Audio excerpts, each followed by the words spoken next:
Welcome back to another well-being session hosted by Brickwork Ratings. For World Mental Health Day, observed on 10th October, today's session covers one of the most neglected areas of public health, mental health. We have with us a very special guest today, Annabel George, a psychologist, psychotherapist, and counselor with a master's in psychology from University of Mumbai. She's worked as a psychologist with an NGO and a consultant psychologist for an online platform providing chat based audio and video sessions. She's also the proud founder of Hope Insight, an initiative to spread awareness on mental health issues by not only providing accessible but affordable counseling sessions to all. Annabel, we are so glad to have with you us today. Thank you so much for having me. This year's theme covers global mental health, education, awareness, and also advocacy against stigma. So, according to you, why is World Mental Health Day so important? Right. So when they decided to celebrate World Mental Health Day some 29, 30 years ago, their aim was to increase awareness of mental health issues and to bring attention to how mental health is relevant to each and every one of us and how it can affect our work, our life, our family, and the community as a whole.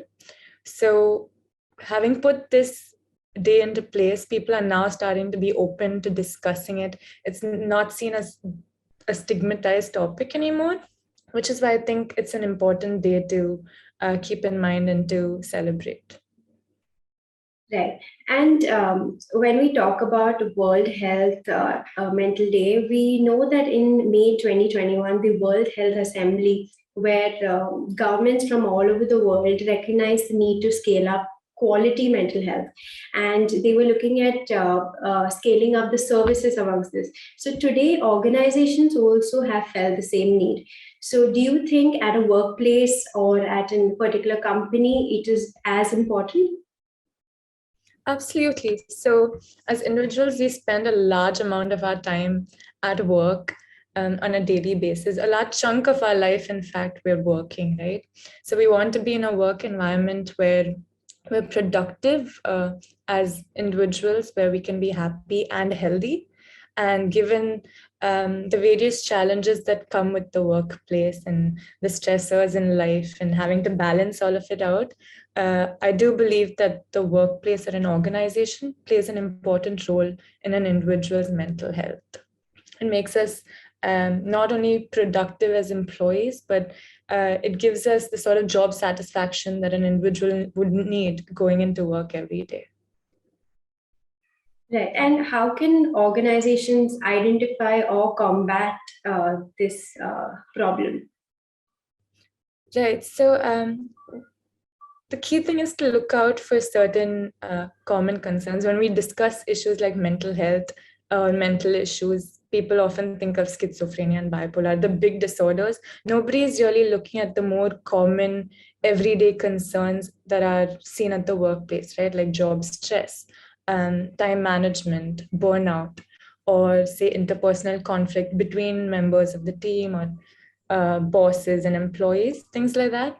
And given with the added challenges of the pandemic, there's a lot of not being in control anymore, things like that. So it's important that people are aware that these things are also included in mental health. You're going to want to look out for certain signs when it comes to certain behaviors that might change in a person or certain emotional changes. For example, if you see your employees, them having a drop in performance, them not being in, their usual moods, and there's a great increase in absenteeism, or the team's morale is low. So you want to be looking out for such signs, because if you're aware and you're looking out, you're going to be able to identify what's wrong, what needs to be done, what can be done better or differently. And when we look at combating it, we want to have a sort of work environment where people feel comfortable coming up to us and sharing. So you want people to have that openness to be able to discuss it with their boss or their managers or team leaders, that, something's not right, and I need some time to figure it out. And if you've got a work environment which is accepting of mental health concerns, now that's a benefit for everybody, and that's going to make the organization more productive. This is very closely linked to the training of managers or training of the people who are in positions of authority. So if they are trained to identify and trained to be sensitive when their team members come and talk to them about it, that's going to be a step forward in the right direction. There are these things called employee assistance programs, which are common in many organizations these days. And many people are taking the benefits of having an opportunity to speak to somebody about what's bothering them mentally and emotionally. And some organizations have put into place certain workshops or seminars where they discuss things like communication style, mindfulness breathing, or stress management. And several employees or several people find these programs very helpful and very beneficial for them. And I think the recent trend is of including mental health days. So instead of just sick leaves, they also have mental health days. And a lot of big organizations are taking this up, which I think is a very good move when it comes to making sure that our organization or the workplace is a safe and mentally a zone where mental wellness is allowed to foster. Yeah, I think it's more about the openness in a work culture, and what you said is really insightful. But the pandemic had a major impact on people's mental health, and this led to a lot of mental instability. So, what is the route that a person can take in case he or she is suffering? Right. I think it's very important to speak up when something's not quite right. And a lot of people think that, we can handle it, or it's something that everyone's dealing with, not realizing that it might start off small, but then it might escalate to something bigger.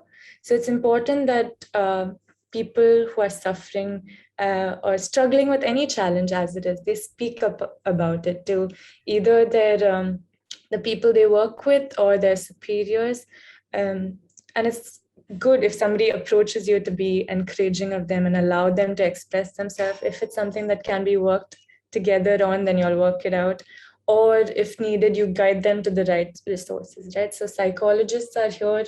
They're available to sort of help guide and help you as you deal with what might seem like a trivial or like a small problem, but we're there, and it's important that it's addressed sooner rather than later.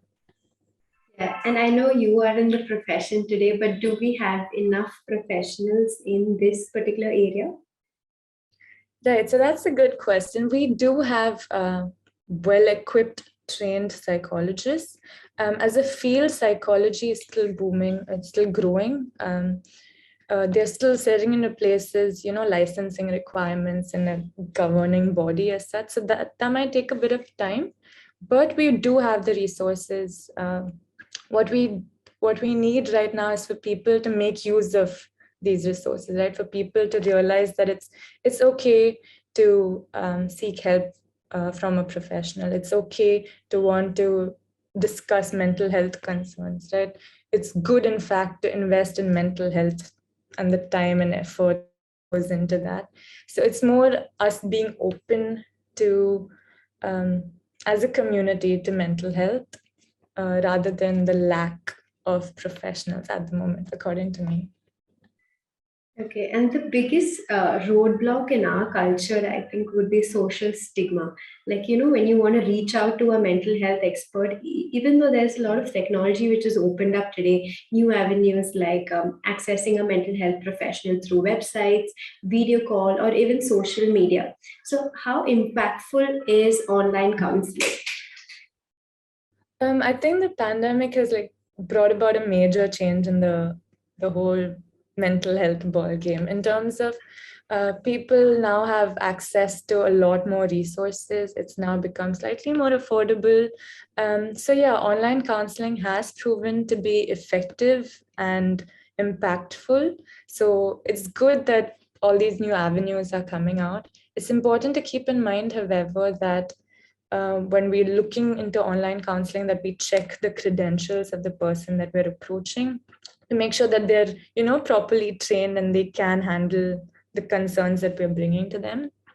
But overall, it is an accessible, affordable alternate, and things can be confidential. It's especially when you're in the workplace. I think when it comes to all those time constraints that we have, online counseling has certainly made things much easier, and it is an option that has proven to work. Thank you so much for joining us, Anne. You truly reminded us that these it's not issues, but it is actually a cause of a concern that has to be taken up the right way. And mental health requires more depth, more candor, and most importantly, unashamed conversations. Thank you so much for joining us. Thank you so much for having me. It's been a pleasure.